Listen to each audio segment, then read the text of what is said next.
Donna and I live in a 100-year floodplain, which means that on average, averaged over who knows how long they've kept these records, there is a flood about every 100 years that would affect any part of our home. This condition exists only because behind the house there's a creek, which collects all the rain that falls on an area about 6 square miles upstream from us. Because the creek is relatively small and the slope is gradual, especially because of that, a heavy rain over a few days can completely fill the river, overflow the banks, overflow the bridge, and creep through my backyard right up until it gets into my basement. This has already happened once while I've been here, and that was many years ago. And I rushed around like a crazy person, trying to put sandbags all around the house in the back where there's a walkout basement. That effort was beyond exhausting, and I was a lot younger then. And we still had some leakage of water into the basement. We were not entirely prepared, actually not nearly prepared, with enough sandbags, drainage holes so that we could pump water away from the foundation, or sump pumps. We just weren't ready for that kind of water coming up on the house. You might be tempted to think, statistically, such a flood would be unlikely to occur again anytime soon, but nobody knows the future. The weather patterns of the Earth are also changing, with overall warming, more hurricanes, patterns of increased rain in some areas, decreased rain in others. So I decided not to just hope that there wouldn't be another flood. I designed and built a 2-foot wall running around the back half of the house, only the back half because the house has a walkout basement. The wall itself is 160 feet long of concrete, a 2-foot tall by 6 inches wide wall of concrete, not including the 3 openings that allow people to walk from the backyard to the back door of the basement. This wall was no small effort. Here are some of the things that we had to do. Where the wall meets the concrete foundation of the house, holes had to be hammer drilled into the concrete, and then reinforced bars of steel had to be inserted into the concrete and angled 90 degrees upward into the concrete of the wall. Even one of those is more work than you can imagine. We did 100. This results in the wall being fastened to the concrete of the foundation. 2 truckloads of concrete were required to make the wall. 2 full truckloads. Many lengths of reinforcing steel had to be purchased, carried, cut, and bent, very heavy. Before the concrete could be poured, plywood and wire frames were constructed to support the shape of the initially liquid concrete as it was poured. Where the wall and foundation came together, the joint was strong because of the steel bars, but not watertight. So a seal had to be created by pouring clay and dirt on the back side of the wall facing the creek, from the top of the wall to the dirt at about a 45-degree angle.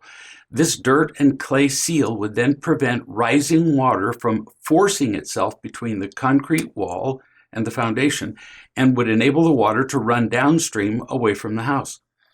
20 tons of fill dirt were trucked in order to do that. All the dirt was shoveled by hand into carts, carried to the back of the house, shoveled again into place, and then compacted layer upon layer along the entire wall. 200 ground cover plants were seeded into the fill dirt, planted, so that they would spread and create a more attractive appearance than the glare of red Georgia clay just sort of sticking out and catching everybody's attention in the backyard. 100 bags of mulch were spread all over the dirt slope to prevent erosion of the slope and loss of the ground cover. Concrete portals or entryways had to be constructed at each of the 3 openings that enable people to walk from the backyard to the door of the bottom floor. Hundreds of sandbags were filled so they could be used to stop rising water from pouring in through those walking portals that I just described. I constructed 2 frames to hold the sandbags and covered them with 2 big tarps because sandbags deteriorate when they're exposed to sunlight, even indirectly. Water lines had to be dug up and rerouted and capped as we encountered them while we were constructing the portals and compacting the clay. 5 deep holes were dug adjacent to the foundation in strategic places to allow the placement of sump pumps that would be capable of removing water in rain and flooding from the house side of the wall to the outside of the wall, keeping it dry. 5 sump pumps were purchased and fitted with the adapters and pipe and fittings that would enable them to move water away from the house. A generator was installed to the natural gas supply of the house so that if the electrical power went out in a flood, which would not be unexpected, that often happens in storms, we would have the power to run the pumps. The generator automatically kicks in and supplies the entire house within seconds of an interruption in commercially supplied electricity. Uncounted extension cords were purchased solely to stay with the sump pumps for when the need arose. Hundreds of power and hand tools were used. Who knows how much effort was involved, and sweat, and hours, and aching muscles. A written plan was created and tested so that in the event of flooding, there would be no time wasted in a crisis figuring out what needed to be done and in what order.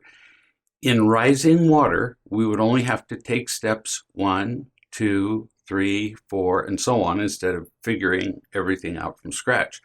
Now, why am I telling you all of these many, many time-consuming steps?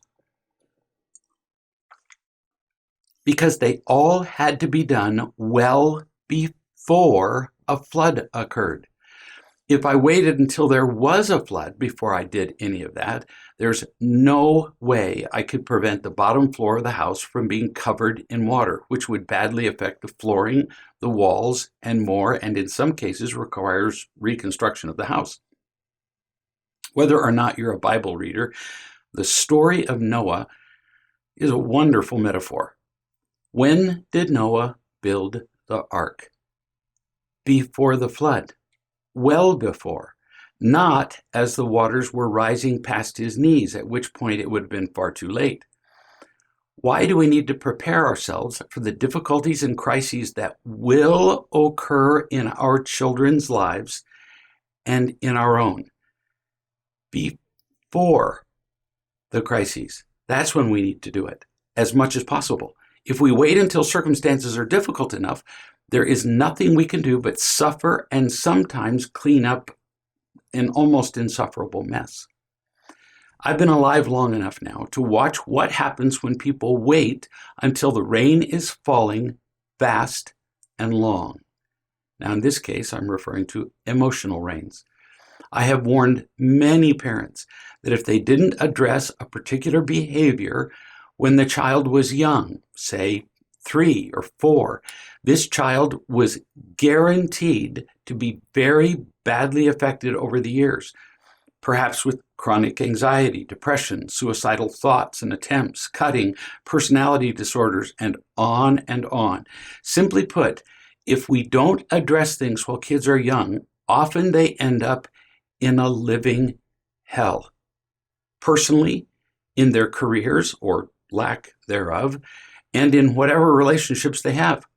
And then I've watched the parents separate, roughly speaking, into 2 camps. Those who listened to the instructions that could help their child now and long term, and those who decided that taking action was just too hard, or in the case of a really young kid, 3 or 4 years old, oh, they're just acting their age, it's no big deal. When parents do nothing, their children experience some combination of all the conditions or consequences I just named, and many more. We talked about them in the parenting training. They become homeless. They're institutionalized after multiple suicide attempts. They drive while drinking or stoned and die in accidents because their judgment is impaired because nobody prepared for the flood. They go to prison.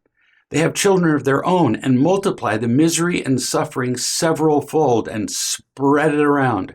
And all this happens because the parents did nothing when their children were 3 to prepare for the floods. I'm not naturally an alarmist. I've seen everything I've described just now many, many times. It's heartbreaking for everybody who's involved. No matter who you are or where you live or how blue the sky might be right now, the rain will fall. And at times it will accumulate into streams, rivers, and lakes, and the rising water will begin to make life very difficult for you. You might survive by moving to higher ground or stacking sandbags, but eventually the water will reach you and people will drown. Start building now.